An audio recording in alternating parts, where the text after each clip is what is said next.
Hi friends, good morning.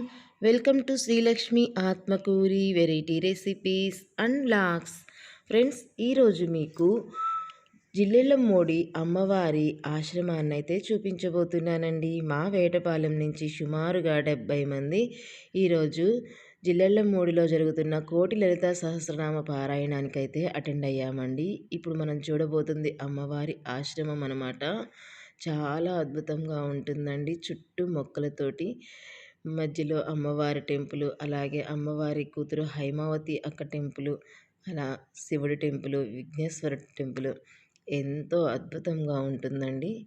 ఇప్పుడు ఇక్కడికి ఎంతోమంది కోటి లలితా సహస్రనామావళి పారాయణానికి వచ్చారండి. ఈ లలితా సహస్రనామం పారాయణంలో ఎక్కడెక్కడి నుంచో భక్తులు వచ్చారండి. గుడి తరపునే ఆటోలు, జీబులు ఎన్నో ఏర్పాటు చేసి భక్తులకు ఎటువంటి ఇబ్బంది లేకుండా అన్ని వస్తువులు వాళ్ళే కల్పించారండి. రావడానికి కానీ పోవటానికి కానీ. ఇక్కడ వచ్చేసి వినాయకుడు టెంపుల్ ఉందని చెప్పాను కదా, ఇదేనండి. ఇక ఇది వచ్చేసి అన్నపూర్ణాలయం అండి. అమ్మ ఎవరైతే తన భక్తులు వస్తారో వారందరికీ, భక్తులు అని కూడా కాదండి, నా బిడ్డలు అంటారండి అమ్మవారు. ఇక్కడ అదే అన్నపూర్ణశాల అండి. ఇంకా ఈరోజైతే కోటి లలితా సహస్రనామ పారాయణం ఈ హాల్లో జరుగుతుందండి. చూశారు కదా భక్తులు ఎంతమంది వచ్చారు. ఇంతమందిని వాళ్ళే తీసుకొచ్చిందే కాక వదిలిపెట్టిందే కాక మధ్యలో టిఫిన్లు కానీ, భోజనాలు కానీ, మధ్య మధ్యలో గొంతు తడుపుకోవడానికి వాటర్ కానీ, మజ్జిగ కానీ ఎన్ని ఏర్పాట్లు చేశారోనండి. ఇది వచ్చేసి అమ్మవారి ఆలయంలో సీతారాముల విగ్రహాలండి. ఇక ఇప్పుడు మీరు చూస్తున్నది వచ్చేసి అమ్మవారి ఆలయం బ్యాక్ సైడ్ అండి. అన్నపూర్ణాదేవిగా భావిస్తారు కాబట్టి శివుడు, అన్నపూర్ణాదేవి విగ్రహాలు అయితే అక్కడ ఉన్నాయండి. నల్లటి పాలరాతి విగ్రహంలో అమ్మవారి ఇలా అద్భుతంగా దర్శనమిస్తారండి. ఇక ఇవి వచ్చేసి అమ్మవారి అమ్మ నాన్న ఉత్సవ విగ్రహాలండి. కళ్యాణ విగ్రహాలని చెప్పాలి వీటిని. కళ్యాణం కూడా చేస్తారంటండి ఈ గుళ్ళో అప్పుడప్పుడు. చాలా బాగా జరుగుతుందంట. ఇప్పుడు మీరు చూస్తున్నది జిల్లెళ్ళమూడి అమ్మ కుమార్తె అయిన హైమావతి అక్క గుడి అండి. అమ్మకి ఒక గుడి ఉంటుంది, అక్కకు ఒక గుడి ఉంటుంది. హైమావతి అక్క కూడా తన తోటి విద్యార్థులను కానీ, తన తోటి అమ్మవారి కోసం వచ్చే ఎవరైనా సరే అండి అని పిలిచినా కూడా ఊరుకోదంట. నేను అందరికీ అక్కను అంటుందంట. అమ్మ మనస్తత్వం ఎలాంటిదో కూతురు మనస్తత్వం కూడా అలాగే ఇంకా ఆధ్యాత్మికంగా ఉండేదని అప్పటి వాళ్ళు చెప్తున్నారు. ఈరోజు అమ్మవారి పుట్టినరోజు సందర్భంగా ఒక బాలికకు చక్కగా పసుపు రాసి, కాళ్ళకు పసుపు రాసి పారాణి పెట్టి ఆ బాలికనే అమ్మవారిగా భావించి ఇక్కడ గుడి తరపున వస్త్రాలు సమర్పిస్తున్నారండి. చూశారు కదా, ఎక్కడ పడితే అక్కడ గుడిలో ఎక్కడ ఖాళీ ఉంటే అక్కడ భక్తులు కూర్చొని చక్కగా కోటి లలిత సహస్రనామ పారాయణంలో భాగస్వామ్యులయ్యారండి. చాలా అద్భుతంగా ఉందండి. గుడి అయితే మాత్రం ఇక్కడ వాతావరణం చాలా అద్భుతంగా ఉంది. ఇదైతే అమ్మవారు నివసించిన ఇల్లండి. ఇక్కడ అమ్మవారి జ్ఞాపకాలు అయితే కొన్ని ఉన్నాయి. ఇప్పుడు మనం ఈ ఇంట్లోకి వెళ్ళబోతున్నాము. ఫస్ట్గా అమ్మవారిని దర్శించుకుందామండి. అఖండ నామం చేయు స్థలం అంటండి ఇది. ఇక్కడ నిత్యం కూడాను అమ్మవారిని స్మరిస్తూ ఉంటారండి. ఒక హార్మోని ఉంటుందండి. హార్మోని పట్టుకొని పెద్దవాళ్ళు ఉంటారు. జయహో మాతా శ్రీ అనసూయ రాజరాజేశ్వరి శ్రీ పరాత్పరి అన్న నామంతో ఎప్పుడూ హార్మోని పెట్టుకొని అక్కడ నామం పలుకుతూ ఉంటారండి. ఇక ఇది వచ్చేసి హాల్ అండి. అక్కడ అమ్మవారు ఇట్లా ఈ మంచం మీద కూర్చొని వచ్చిన భక్తులతో మాట్లాడుతూ ఎక్కువ సమయం భక్తులతోనే గడుపుతూ ఉంటారంట. ఇది అమ్మవారు పండుకునే గదండి.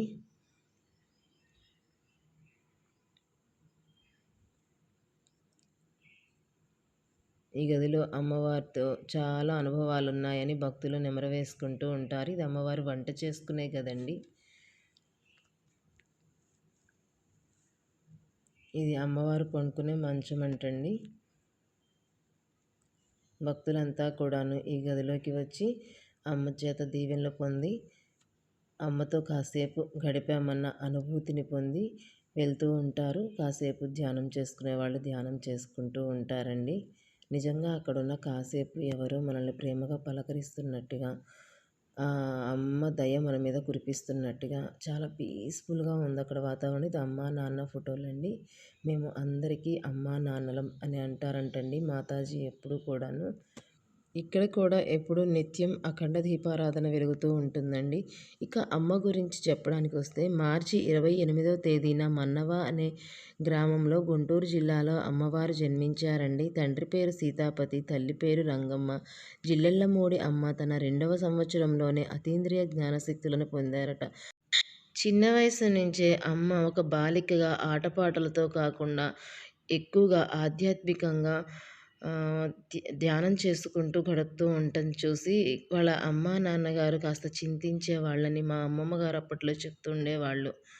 ఒక బాలికగా కాకుండా పశుపక్షాదులను, జీవరాశులను, తమ తోటి మానవాళిని, సమస్త ప్రాణులను కూడా వాళ్ళందరికీ నేను అమ్మను అన్నట్టుగా గడుపుతుండేదట ఎప్పుడు కూడాను.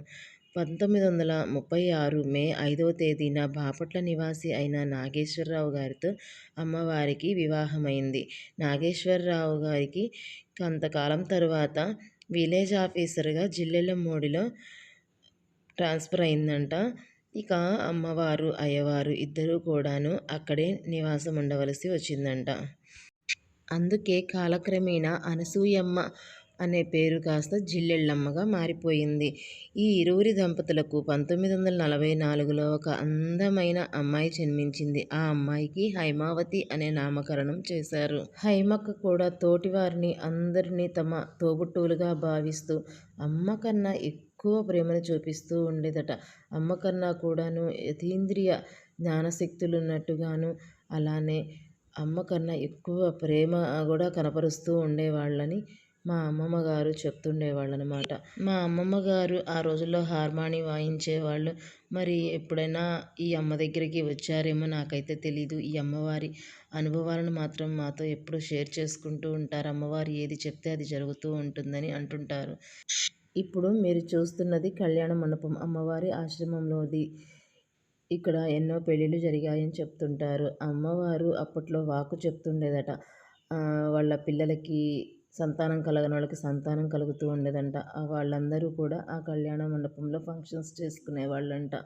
ఇప్పుడు మీరు చూస్తున్నది ఇందాక అన్నపూర్ణాలయం చూసాం కదండి. అన్నపూర్ణాలయం పైన అనమాట అమ్మవారు నివసించిన గదండి. వర్గం లేనిదే స్వర్గం అని అమ్మ ఎప్పుడు అంటుండేవాళ్ళండి. అంటే కులమతాలు లేని ఊరు స్వర్గం అని అంటుండేవాళ్ళట. అమ్మ ఆశ్రమం అని కూడా అనేవాళ్ళు కాదంట. మనమందరము కూడా అమ్మవారి ఆశ్రమం ఉంటాం కదా, ఆశ్రయం అంటారంట. ఆశ్రమం కాదమ్మా, ఇది ఆశ్రయం, మీ అందరి ఇల్లు అని అంటుండేవాళ్ళంట. అమ్మవారు ఈ గుడికి అందరి ఇల్లు అని పేరు పెట్టారంట. జిల్లెళ్ళమూడి అమ్మ ఎంత శక్తివంతురాలంటే ఒకసారి హైమక్కకు ఆరోగ్యం బాగోక తను చనిపోతే కూడాను జిల్లెళ్ళమ్మ తల్లి హైమక్క తల మీద తన పాదాలను పెట్టి అమ్మవారిని బతికించారంట, హైమక్కను బతికించారంట. ఇది హైమక్క ఆలయం అనమాట.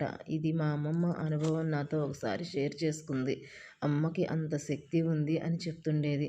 అయినా కూడా హైమక్క ఇది మంచి పద్ధతి కాదు, మన చేతిలో లేదు, మన ఆరోగ్యమైన మన ప్రాణమైన మన చేతిలో లేదు, మనం కాలానికి తల వంచి తీరాలి అని చెప్పి హైమక్క మళ్ళా తను శరీర త్యాగాన్ని చేసిందని ఒకసారి అమ్మమ్మ చెప్తూ ఉండేది. ఇది అమ్మవారి మహిమలు మీకు తెలియజేయటం కోసం ఒక చిన్న ఎగ్జాంపుల్ చెప్పాను. అది నేను ఈ ఆశ్రమంలో కూడా ఒకళ్ళని అడిగితే నిజమేనని చెప్పారు.